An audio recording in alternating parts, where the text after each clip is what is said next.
తాకట్లో ఉన్న మీ బంగారాన్ని విడిపించి ఆ రోజు ఆన్లైన్ రేటుకి కొంటాం. Sharma gold company.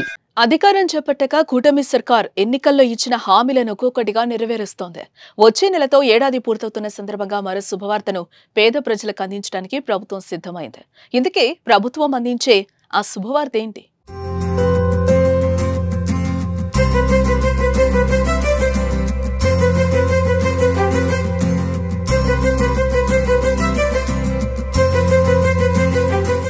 రెండు 2024 ఎన్నికల్లో కూటమి ప్రభంజనం సృష్టించింది. వైసీపీని చిత్తు చేసి భారీ ఘన విజయాన్ని అందుకుంది. మొత్తం 175 స్థానాలకు గాను 164 చోట్ల టీడీపీ, జనసేన, బీజేపీ అభ్యర్థులు ఘన విజయాన్ని సాధించారు. అధికారం చేపట్టి ప్రజారంజక పాలనే లక్ష్యంగా ముందుకెళ్తోంది. సంక్షేమం, అభివృద్ధి రెండు కళ్లగా భావించి నిర్ణయాలు తీసుకుంటున్నారు. జూన్ 12 నాటికి కూటమి ప్రభుత్వం అధికారంలోకి వచ్చి ఏడాది పూర్తి కానుంది. దీంతో రాష్ట్ర ప్రజలకు భారీ శుభవార్త చెప్పేందుకు కూటమి ప్రభుత్వం సిద్ధమైనట్లుగా తెలుస్తోంది. ఆంధ్రప్రదేశ్లోని పేదలకు గ్రామాల్లో 3 సెంట్లు, పట్టణాల్లో 2 సెంట్ల చొప్పున ఇళ్ల స్థలాలు అందిస్తామని టీడీపీ కూటమి ఎన్నికల సమయంలో ఇచ్చిన హామీని ఏడాది పూర్తయిన సందర్భంగా అమలు చేయడానికి రెడీ అవుతున్నట్టుగా సమాచారం.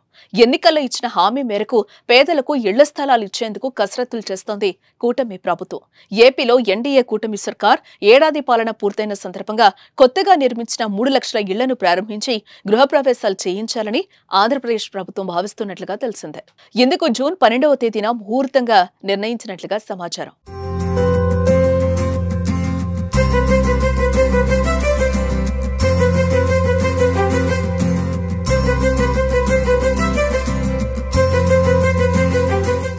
మూడు లక్షల మంది పేదలకు ఇళ్లను అందించి అదే రోజు వారితో గృహప్రవేశాలు చేయించాలని భావిస్తోంది. ఈ నేపథ్యంలో జూన్ 12వ తేదీలోపు ఇళ్ల నిర్మాణాలను పూర్తి చేయాలని అధికారులను ఆదేశించారు. 3 లక్షల ఇళ్లలో ఇప్పటి వరకు 1.70 లక్షలు పూర్తి కాగా మరో 60,000 ఇళ్లు తుది దశలో ఉన్నాయి. గడువులోగా ఇళ్ల నిర్మాణం పూర్తి చేయించేందుకు ప్రభుత్వం అదనపు సాయం కూడా అందిస్తున్న విషయం తెలిసిందే. బీసీ, ఎస్సీ లబ్ధిదారులకు 50,000 రూపాయల చొప్పున, ఎస్టీలకు 75,000 చొప్పున ఇళ్ల నిర్మాణాలను పూర్తి చేసేందుకు సాయం అందిస్తున్నారు. గడువులోగా ఇంటి నిర్మాణాలను పూర్తి చేయించాలని సీఎం నారా చంద్రబాబు నాయుడు అధికారులను ఆదేశించినట్లుగా తెలిసిందే.